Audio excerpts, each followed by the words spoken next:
In this session, we are seeing about what is ECG waveform. Actually, in last class, I already teach about what is ECG and what is our heart activity and how much voltage that will be generated in that essay note.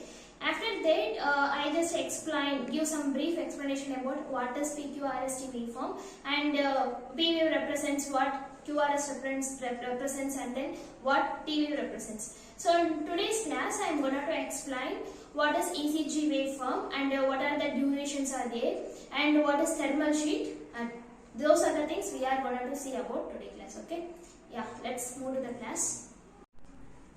Now this is the ECG waveform, PQRST waves. So these waves are happen because of the systole and diastole of our heart. So how this systole and diastole will be happen? Because of that electrical activity that will be happening in our heart. Because of this electrical impulses, these contraction and relaxations are happen in our heart. For that only we can get this PQRST waveform. I already told about P wave represents atrial depolarization, right? So whenever our atrium will be contract on the timing, this P wave will be occur. How we can identify if the waveform is in a normal or abnormal? Okay, so because of these durations, if we have any changes in the duration, definitely we can identify what the problem we have in our heart. Okay, so this is the P and then Q. PQ segment, this is the PR segments, this is QRS complex and then this is T wave. Okay, so in this P wave, it have a time duration of 80 to 100 milliseconds, which means that 0.08 to 0.10 seconds. In between that, this P wave will be occur. This is a normal wave, or else we have some problem in the atrial contraction. Okay, if we have any time delay in this P wave, definitely we easily identify the problem is in atria. Okay, atrium region.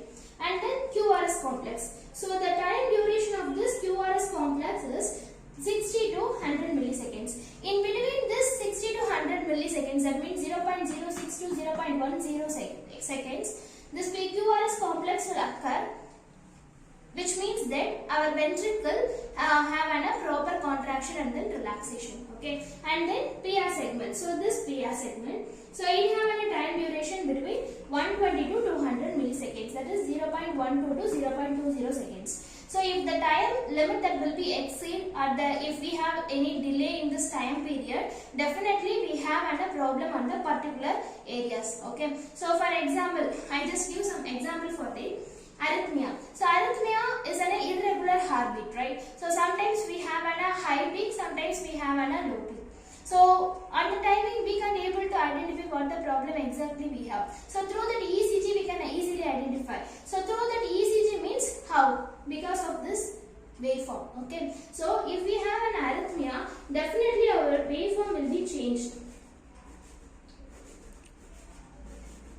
Like this.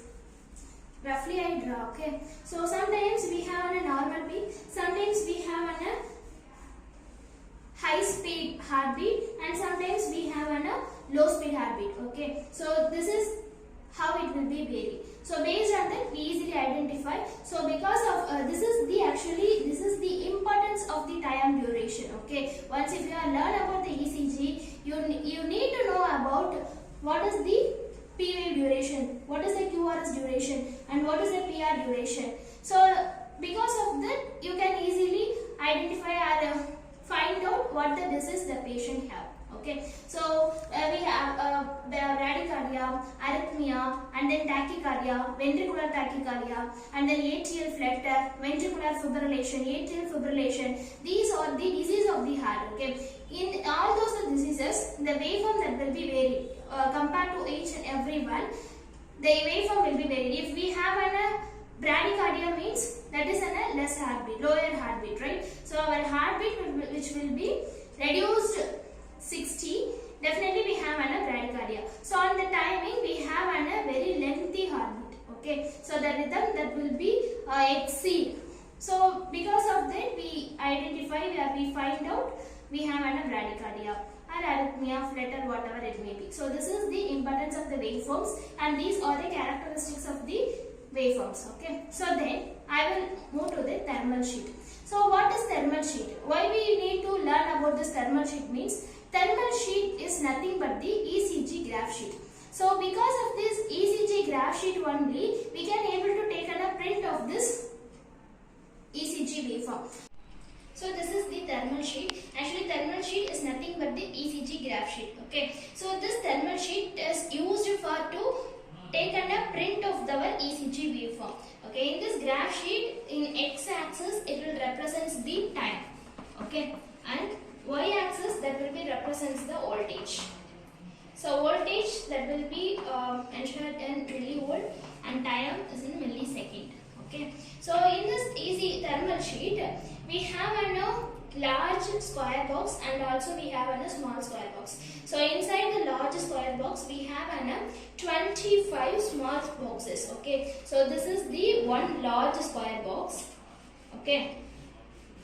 Inside this one large square box, we have 25 small boxes. I repeat it. Okay. Small boxes. Okay, and each and every small boxes have a size is 1 mm. Okay, so the size of this one small box is 1 mm. Okay, and the speed, okay, this size that will be indicated the voltage. Okay, and the speed, that is time. The speed of this one particular small box is 0.04 seconds. That speed of the small box, that is 0.04 seconds. Okay, so totally in this in this whole large box have a speed is 0.20 milliseconds.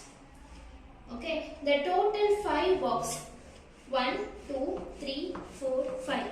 So these 5 box have a speed is 25 mm per second. That will be mentioned in this machine. Okay. So this is the speed and this is the voltage. So the 1 mm size of this one small box. Okay. So that it have a voltage is 0.10 milliseconds. I hope so. I repeat, everybody can able to understand it, right? So I will repeat it. Okay. So this is the one large box. Inside the one large box, we have 25 small boxes. Okay. Each and every box have a size. Each and every small box have a size. So one small box size is 1 mm. Okay. And this speed of this one small box is 0.04 milliseconds. And the whole ECG box, okay, the whole large box have a speed is 0.20 milliseconds. Okay, this one small box have a voltage is 0.10 millivolt.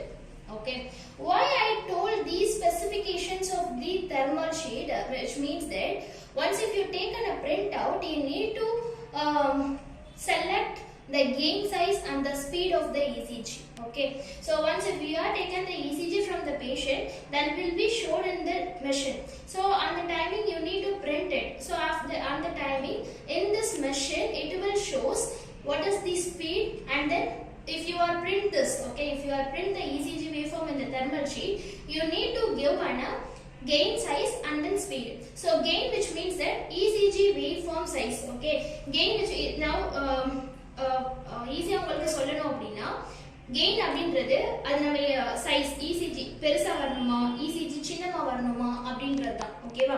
So இப்போ ECG வந்து எனக்கு ரொம்ப பெருசா வரணும், ECG யோட size ரொம்ப பெருசா இருக்கணும், ECG சைஸ் ரொம்ப சின்னமா இருக்கணும்ன்றத எதை வச்சு பேஸ் பண்ணி எதை வச்சு சொல்லுவோம் அப்படினா because of this size. இந்த 1 mm and then 5 mm சொல்றோம்ல, அந்த சைஸை பேஸ் பண்ணி தான் சொல்லுவோம். ஓகேவா? So in this one box have a size is 5 mm. This one box have a size is 5 mm. Totally combined with these two boxes, the size is 10 mm. Okay.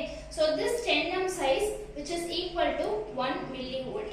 Now, if you are choose this 1 millivolt, this ECG that will be printed in the graph sheet in these two full boxes. So in the ரெண்டு full box குமே சேர்த்து ஒரு ECG form waveform வந்து அதுல print ஆகி வரும் இந்த மாதிரி.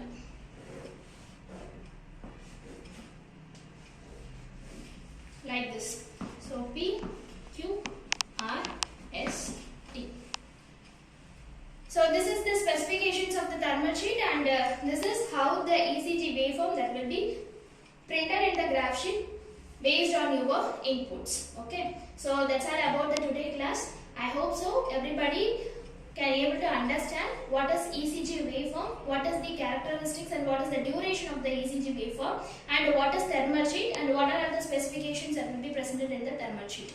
Okay, thank you.